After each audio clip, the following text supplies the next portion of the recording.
If you've ever wondered how God can turn the most devastating tragedy into the most beautiful triumph, what you're about to hear will forever change how you see his mysterious ways. Sarah Mitchell was a 34-year-old Olympic gymnastics coach at the U.S. Olympic Training Center in Colorado Springs, living her absolute dream. With 15 years of experience developing America's future Olympic champions, she had trained 3 gymnasts who made it to the Olympics and dozens who earned college scholarships. May 15, 2018, started like any other competition day. Sarah was traveling back from the National Junior Championships in Indianapolis with her elite team of 6 teenage gymnasts aboard the team bus. The girls were exhausted but ecstatic. They had just swept the competition with her star pupil, 16-year-old Madison Clark, winning the all-around gold. "Coach Sarah, do you really think I have a shot at the Olympics?" Madison asked excitedly from her seat behind the coach. "Madison, you don't just have a shot," Sarah smiled, turning around. "You're going to make Team USA proud in 2 years." The bus was filled with laughter, dreams, and the sweet exhaustion of victory. Sarah felt that familiar warmth in her chest. This was why she had dedicated her entire adult life to gymnastics. These moments when young athletes realized they could achieve the impossible. But in one split second, everything changed forever. What happened next would test every ounce of faith Sarah had ever possessed. At 11:47 p.m. on Interstate 70, a drunk driver traveling at 85 km/h in the wrong direction slammed head-on into their bus. The impact was catastrophic. Sarah, who had been standing in the aisle talking to her girls, was thrown violently forward, her spine snapping against the metal seat frame. When Sarah regained consciousness 3 days later at Denver General Hospital, the first thing she noticed was that she couldn't feel her legs. The second thing she noticed was the devastating silence from Dr. Rodriguez, who stood beside her bed with tears in his eyes. "Sarah," he said gently, "I need to tell you about your girls." The words that followed shattered Sarah's world more completely than her vertebrae ever could. 3 of her gymnasts, Madison, Emma, and Chloe, had died in the crash. The other 3 were fighting for their lives in the ICU. And Sarah, she was paralyzed from the waist down, permanently. But the darkest part of her story was only beginning. The survivors' guilt was unbearable. Sarah had been their coach, their protector, their guide to Olympic glory. Instead, she had led them to their deaths. The media scrutiny was relentless.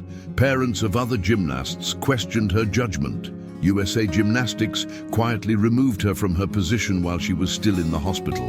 "Why did I survive when they didn't?" Sarah sobbed into her pillow night after night. "They had their whole lives ahead of them. I was supposed to protect them." For 8 months, Sarah lived in a hell of depression, rage, and absolute despair. She refused visitors, rejected physical therapy, and spent her days in a dark apartment, drinking to numb the pain that consumed every waking moment. Please subscribe to our channel if this story is touching your heart. Your support helps us share more testimonies of hope and transformation. It was January 3rd, 2019, when Sarah hit absolute rock bottom.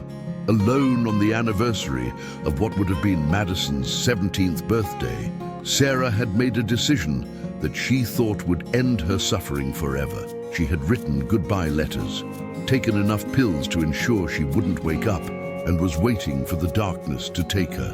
But instead of death, Sarah found herself in the most beautiful place she had ever experienced. She was standing, actually standing, in a meadow of indescribable beauty. The grass was the greenest she had ever seen, the sky the most perfect blue, and there was a peace that penetrated every cell of her being. And walking toward her, with a smile that made her heart soar, was Jesus Christ. "Sarah, my daughter," Jesus said, his voice like the most beautiful music, "your race is not finished." "Lord," Sarah wept, falling to her knees, "I killed those girls. I don't deserve to live. I don't deserve your love." Jesus knelt beside her, placing his scarred hands on her face. "Sarah, look at me. Those girls aren't dead. They're more alive than they've ever been, and they have a message for you." Suddenly, Sarah saw them. Madison, Emma, and Chloe, more radiant and beautiful than she had ever seen them, running toward her with the grace and power they had always possessed on the gymnastics floor. "Coach Sarah!" Madison called out, her voice filled with joy. "We're not sad. We're home. But you have work to do." What happened next would change not only Sarah's life, but the lives of thousands. Please subscribe to our channel if this story is touching your heart. Your support helps us share more testimonies of hope and transformation.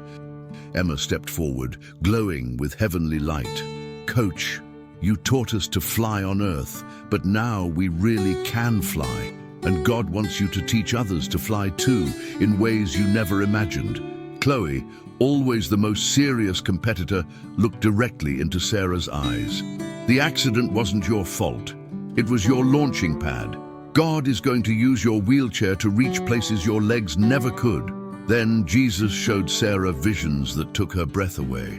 She saw herself coaching again, but not on gymnastics floors, in hospitals, rehabilitation centers, and Paralympic training facilities. She saw gymnasts with missing limbs performing routines that brought audiences to tears. She saw adaptive gymnastics programs spreading across America, giving hope to thousands of kids with disabilities. "Sarah," Jesus said, "I'm going to turn your tragedy into triumph, your pain into purpose, and your wheelchair into wings. You're going to pioneer adaptive gymnastics in America and show the world that disabilities are just opportunities for me to display my power." "But Lord, I can't even walk.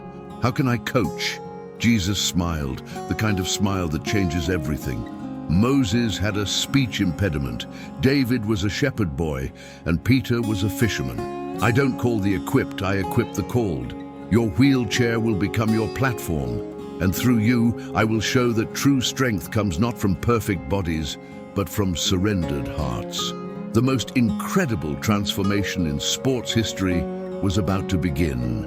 Sarah woke up in the intensive care unit, surrounded by doctors and nurses who were calling her return from the coma medically inexplicable. But Sarah knew it wasn't medical, it was miraculous. The first thing she did was call the families of Madison, Emma, and Chloe. Instead of the anger and blame she expected, she found forgiveness and love.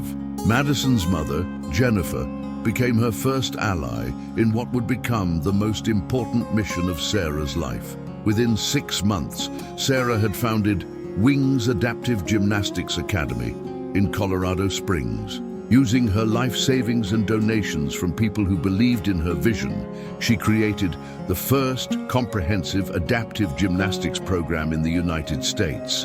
Her first student was Jake Morrison, a 12-year-old who had lost his left leg to bone cancer.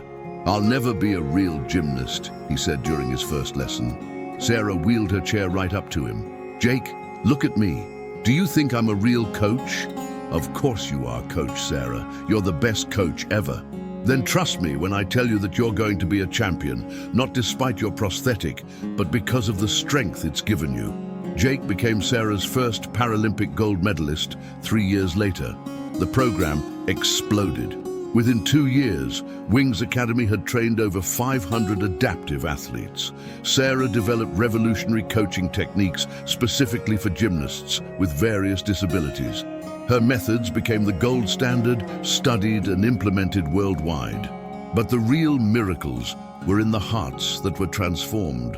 Tommy Rodriguez, born without arms, learned to vault using only his legs and became a Paralympic champion. Lisa Chang, paralyzed from the chest down, dominated wheelchair gymnastics and inspired millions. Maria Santos, born with spina bifida, proved that wings aren't just for those who can walk. The 2024 Paris Paralympics became Sarah's greatest triumph. 7 of her athletes made Team USA, and they brought home 12 medals. As Sarah watched her gymnasts on the podium, she could almost see Madison, Emma, and Chloe cheering from heaven. "This is for you, girls," Sarah whispered, tears streaming down her face. Today, Wings Academy has 15 locations across America, training over 3,000 adaptive athletes annually. Sarah has been inducted into 3 halls of fame, received the Presidential Medal of Freedom, and most importantly, has shown the world that God specializes in turning tragedies into triumphs. "I lost my legs in that bus crash," Sarah tells the crowds who come to hear her speak, "but I found my wings. And through those wings, God has taught thousands of others to fly." As I finish telling you Sarah's extraordinary story, I can't help but wonder, what if your greatest tragedy is actually your greatest opportunity in disguise? Sarah thought her coaching career was over when she lost the use of her legs. Instead, God used her wheelchair to reach heights she never could have achieved standing up. Maybe what feels like your ending is actually your new beginning. Sometimes, we have to lose what we think we can't live without to discover what we were truly born to do. Your broken dreams might be the raw material for God's masterpiece. If this story moved your heart, please like and subscribe. We're so close to 1,000 subscribers. Share this video with someone who needs to know that God can turn any tragedy into triumph. Comment below. How has God used a difficult situation in your life for good? Remember, you may lose your legs, but you'll never lose your wings when God is your pilot. Your greatest limitation might become your launching pad.